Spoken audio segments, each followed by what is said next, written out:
It was a kind of it was a kind of a challenge initially.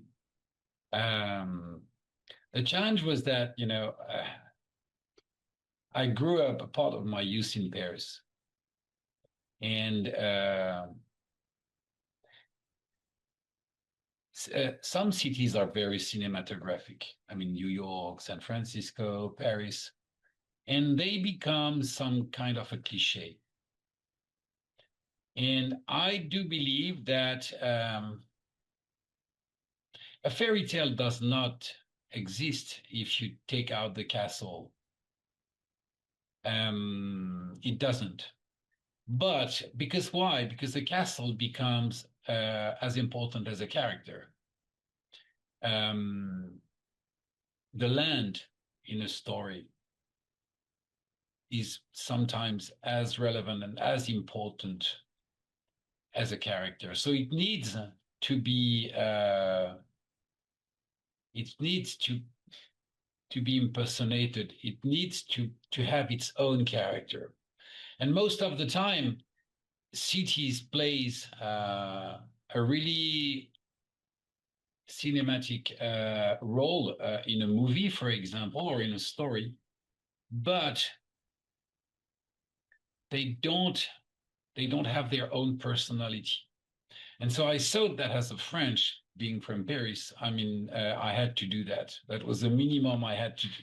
I mean, I mean, if an American writer writes a book in Paris and he has not, lived in Paris, it's going to be really hard for him,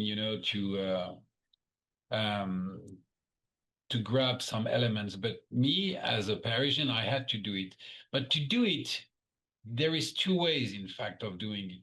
You can either take the readers and takes him to place that tourist doesn't know, which is some exercise, or you can do the opposite and go in the real cliche side of the city, but show them with some truth, show them for what they really are.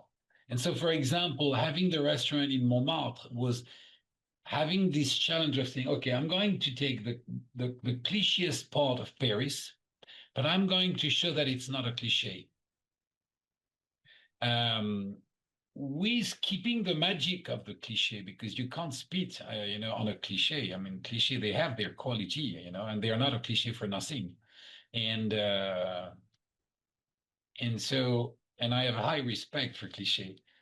But that's what, settled the story. And that's why we're going to the Opéra de Paris. This is why we go, to Montmartre. And this is why, the story is settled. And but we're going in the third square of Paris, which you really seen, and the Rue de Bretagne, and all this real Parisian site. And it was really fun to have these two foreigners